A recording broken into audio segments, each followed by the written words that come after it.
Salut à toutes et à tous, Marty Japan pour un tout nouveau déballage. Et bien qu'on peut le voir aujourd'hui, on va s'attarder encore une fois sur de la figurine de Son Goku en Super Saiyajin.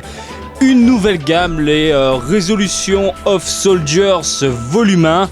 Ici, nous avons une figurine qui est apparue dans les rayons japonais le 5 juillet 2016. Elle est vendue dans les boutiques entre 2000 et 3000 yens selon le revendeur, puisqu'il s'agit d'une figurine principalement destinée au Game Center et au UFO Catcher. Donc la boîte est très classe, très sobre, très un peu, enfin je sais pas comment dire, mais un peu badass, parce qu'on a un Goku un peu vénère dans un... je sais pas, dans la pénombre, un coin sombre. Bon, c'est édité par Banpresto. Par ailleurs, par rapport à ça, j'ai vu la figurine dans diverses conventions. Elle a été présentée un peu partout. De ce que j'en avais vu, les couleurs étaient pas mal. Quelques contrastes par-ci par-là. Ça rendait plutôt bien. Comme c'est Banpresto à l'édition, ça me fait un peu peur. On verra une fois déballé.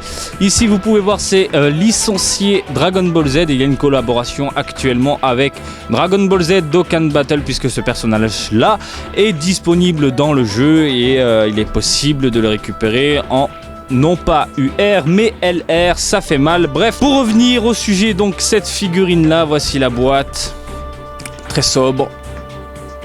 Voilà, vous pouvez voir ici, il y a une version noire, une version prototype comme on dit. Et puis écoutez, on ouvre tout ça et on découvre la bête ensemble. Allez hop, c'est très léger, franchement c'est... je m'attendais pas à que ce soit aussi léger. Donc ici on a, hop là, une et deux pièces, la tête et le corps et un socle pour faire tenir la belle. Donc le socle, il n'y a rien, c'est simple, c'est noir, basta, rien de fou. Et la figurine, la belle figurine. Donc enfin un effort a été fait au niveau des contrastes, au niveau des couleurs, et ça fait du bien. Alors attendez, ici vous pouvez le voir, ça s'emboîte au niveau de la nuque, ni plus ni moins. Et voici le Goku badass, super badass. Donc on a une figurine finale proche de ce qu'on nous avait promis. Ici, je sais pas si vous pouvez le voir à la caméra, mais il y a quelques contrastes au niveau des vêtements déchirés. Le regard super badass, énervé. On sent que là Goku il a envie de péter des gueules. Au niveau des bottes, eh bien quelques pliures, quelques contrastes, quelques tons divers et variés. Ça se voit un peu partout. Idem au niveau ici de la ceinture, des vêtements, de la peau, il y a des contrastes. Au niveau des cheveux, même constat. Alors je sais pas si vous pouvez le voir, on a un effet un peu orange au niveau de la racine. Le rendu est franchement sympa, superbe, nickel. Donc une fois monté, hop là, sur le socle. Donc franchement cette figurine là elle est sympa, mais sous un angle uniquement, j'ai envie de dire. Vous le mettez à peu près comme ça avec le regard à peine voyant. Voilà le petit côté badass, parce que si vous le mettez de ce côté là, ça fait une pose un peu chelou.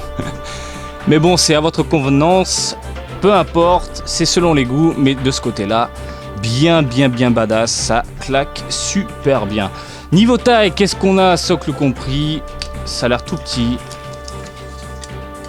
J'ai une vingtaine de centimètres. Voilà, c'est ça. Avec la pointe qui monte jusque 22. Alors 21, entre 21 et 22 cm, ouais, plus 21, ouais. Dans ces eaux-là, sympa. Alors avant que vous me le demandiez dans les commentaires, voici par rapport à une Master Star Piece de Son Goku. Vous pouvez voir la différence de taille, elle est énorme. Ça reste quand même un très bel objet, surtout pour le prix. C'est assez badass. Voilà, j'espère que ça vous a plu. Comme d'habitude, je vous invite à me suivre sur Twitter, Marty_Japan pour de l'actu Dragon Ball en direct du Japon, mais aussi sur Facebook, Marty Japan du DBZ de Japon. Et je vous dis à très bientôt. Allez, salut, bisous, ciao.